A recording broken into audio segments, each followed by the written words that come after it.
Assalamualaikum warahmatullahi wabarakatuh. Kembali lagi dengan saya Leni Agustin.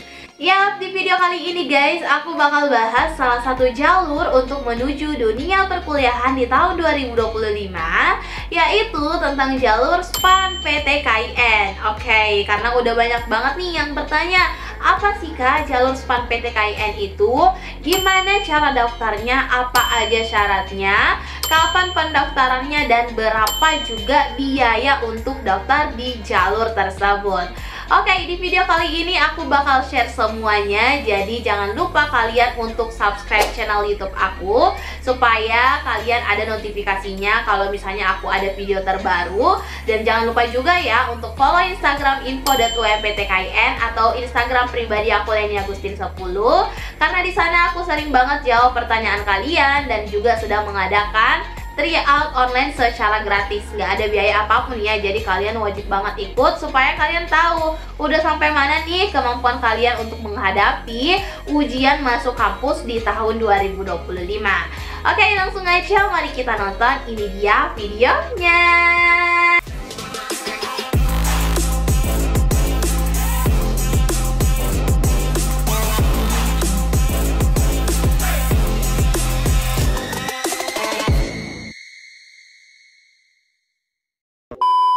Oke guys, jadi sebelum aku menjelaskan panjang kali lebar tentang jalur SPAN PTKIN, pertama-tama aku bakal kasih tahu dulu nih sama kalian apa sih kepanjangan dari SPAN PTKIN. Kepanjangannya yaitu Seleksi Prestasi Akademik Nasional Perguruan Tinggi Keagamaan Islam Negeri. Oke, jadi itu dia ya kepanjangan dari SPAN PTKIN. Kalian harus tahu ya, kalau misalnya kalian mau daftar jalur SPAN PTKIN, kalian harus tahu apa kepanjangannya. Karena jangan sampai kalian ditanya, kamu itu mau daftar jalur apa sih? Aku mau daftar jalur SPAN PTKIN, kepanjangannya apa? Nah, di situ kalian harus tahu dari kepanjangan untuk jalur SPAN PTKIN. Oke, untuk jalur SPAN PTKIN ini tuh dilaksanakan secara nasional atau dilaksanakan secara serentak oleh panitia pelaksana yang ditetapkan oleh Menteri Agama sesuai dengan kepanjangan dari SPAN PTKIN, Perguruan Tinggi Keagamaan Islam Negeri. Nah, jadi jalur ini tuh berada di bawah naungan Kementerian Agama ya. Oke, muncul nih pertanyaan, kampus apa aja nih Kak yang memperbolehkan jalur SPAN PTKIN? Jadi ada 3 bentuk kampus yang bisa kalian daftar melalui jalur SPAN PTKIN ini. Yang pertama, kalian bisa daftar di jalur SPAN PTKIN kalau misalnya kalian mau masuk di kampus UIN, Universitas Islam Negeri di seluruh Indonesia. Jadi UIN apapun itu, misalnya nih UIN Syarif Hidayatullah boleh, UIN Alauddin Makassar boleh, pokoknya seluruh UIN yang ada di Indonesia kalian bisa masuk melalui jalur SPAN PTKIN ini. Next, kampus yang kedua di jalur SPAN PTKIN itu kalian bisa masuk di seluruh IAIN, Institut Agama Islam Negeri. Nah, jadi seluruh IAIN yang ada di Indonesia kalian bisa masuk nih melalui jalur SPAN PTKIN juga. Dan yang ketiga ada STAIN, Sekolah Tinggi Agama Islam Negeri. Kalian juga bisa masuk di seluruh STAIN yang ada di Indonesia melalui jalur SPAN PTKIN. Nah, selanjutnya aku sangat menyarankan nih sama teman-teman untuk mendaftar jalur SPAN PTKIN. Kenapa nih kalian? Oke, karena di jalur SPAN PTKIN ini tuh banyak kelebihan-kelebihan yang jangan sampai kalian ketinggalan deh sama jalur ini. Yang pertama yaitu di jalur SPAN PTKIN ini tidak menggunakan nilai tes, atau kalian itu nggak perlu dites lagi ya. Jadi kalian hanya menggunakan nilai rapor saja, hanya memasukkan nilai rapor kalian sewaktu SMA atau SMK, jadi nggak ada tes apapun. Nah, kemudian kelebihan yang kedua dari jalur SPAN PTKIN ini adalah tidak memungut biaya sepeser pun. Oke, jadi tidak ada biaya apapun. Kalau misalnya nanti kalian daftar jalur SPAN PTKIN dan ada yang meminta biaya, itu kalian jangan percaya. Oke, karena jalur SPAN PTKIN ini tidak menggunakan nilai tes atau kalian tidak perlu dites. Jadi kalian tidak perlu membayar biaya pendaftaran. Oke, biaya pendaftaran SPAN PTKIN itu tidak ada, nol ya, gratis atau free. Jadi kalian nggak perlu membayar apapun itu untuk mengikuti jalur SPAN PTKIN. Jadi itu dia dua kelebihan dari SPAN PTKIN. Yang pertama, kalian nggak perlu dites, kalian hanya menggunakan nilai rapor aja, kasih masuk nilai rapor kalian aja, nggak perlu dites, tinggal tunggu pengumuman. Dan yang kedua, nggak ada biaya sama sekali. Makanya dari itu aku sangat menyarankan kepada kalian untuk mengikuti jalur SPAN PTKIN. Informasi selanjutnya yaitu tentang syarat jalur SPAN PTKIN. Kenapa di sini aku menjelaskan syaratnya? Karena nggak semua orang bisa mendaftar jalur SPAN PTKIN ya. Kalian harus mematuhi nih beberapa syarat yang dikeluarkan oleh Kementerian Agama. Syarat yang pertama untuk kalian yang mau daftar jalur SPAN PTKIN yaitu kalian harus merupakan siswa SMA atau SMK yang tahun lulusnya itu tahun 2025 atau angkatan tahun 2025. Nah, jadi untuk kalian yang gap year itu kalian nggak bisa daftar SPAN PTKIN, oke?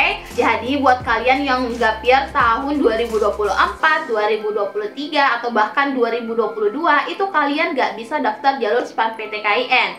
Jadi jalur ini khusus untuk yang baru-baru lulus ya, tahun 2025. Kalau misalnya kalian gap year nggak perlu daftar ya, karena itu sama saja kalian buang-buang waktu ya. Kalian tidak bakal lulus karena kalian tidak memenuhi persyaratan dari jalur SPAN PTKIN. Makanya sebelum kalian daftar jalur ini, kalian harus pahami betul apa aja sih syaratnya supaya kalian bisa lolos di jalur SPAN PTKIN. Syarat yang kedua untuk mendaftar jalur SPAN PTKIN yaitu kalian harus memiliki NISN yang aktif. Kenapa? Karena kemarin banyak banget permasalahan siswa-siswa yang mau daftar jalur SPAN PTKIN ini banyak yang tidak mengetahui NISN-nya berapa. Jadi jangan sampai kalian seperti itu ya. Mumpung sekarang belum buka nih jalur pendaftaran SPAN PTKIN, kalian siapkan dari sekarang. Oke, silahkan kalian siapkan dari sekarang, jangan sampai nanti udah kebuka dan kebelet mau daftar tapi tidak tahu NISN-nya berapa. Jadi silahkan kalian persiapkan dari sekarang. Next, syarat yang ketiga dari jalur SPAN PTKIN yaitu kalian harus memiliki nilai rapor dari semester 1 sampai dengan semester 5. Artinya ini selama SMA ya atau SMK kelas 1, semester 1 dan semester 2, kelas 2, semester 1 dan semester 2, dan kelas 3-nya itu yang semester 1. Jadi kalian harus memasukkan nilai rapor semester 1 sampai semester 5. Nah, silakan kalian persiapkan dari sekarang ya. Seperti yang aku bilang tadi, mumpung pendaftarannya belum buka, silakan persiapkan dari sekarang nilai-nilai rapor kalian. Karena biasanya ada beberapa nilai rapor yang belum jadi atau ada yang kecerobohan apa gitu. Silakan kalian persiapkan dari sekarang, perbaiki dari sekarang. Sama NISN kalian juga ya, karena ada beberapa NISN yang tidak ditemukan atau yang tidak aktif. Pokoknya kalian persiapkan dari sekarang sebelum terbuka jalur SPAN PTKIN. Oke, next yaitu cara daftarnya. Gimana nih Kak cara daftar SPAN PTKIN? Pokoknya untuk daftar SPAN PTKIN itu dari tahun ke tahun itu biasanya ada perbedaan sedikit. Tapi sekarang itu kan belum ada informasi ya mengenai di tahun 2025. Di sini aku bakal share dulu untuk cara pendaftaran tahun 2024. Nah, caranya itu kurang lebih seperti ini ya. Yang pertama, kalian harus cek NPSN kalian. Jadi kalian harus cek NPSN. Kalau bisa kalian cek sekarang nih NPSN kalian berapa, karena jangan sampai ada bermasalah. Silakan kalian perbaiki di sekolah kalian terlebih dahulu. Kemudian yang kedua, setelah kalian cek NPSN, kalian bakal registrasi data sekolah. Kemudian kalian login dan kalian cek data siswa dan masukkan data-data yang diminta. Untuk registrasi data sekolah ini biasanya kalian bukan kalian yang registrasi data sekolah, tapi sekolah kalian atau guru kalian. Nah, setelah guru atau sekolah kalian registrasi data sekolah, baru nih kalian login. Kalian bakal diberikan username sama password. Nah, setelah kalian berhasil login, selanjutnya kalian cek data siswa. Kalian cek dulu data-data kalian, mulai dari nama, tempat tanggal lahir, nama ibu. Itu kalian harus cek semuanya. Jangan sampai ada yang salah ya. Apalagi nama sama tempat tanggal lahir itu kalian nggak boleh salah.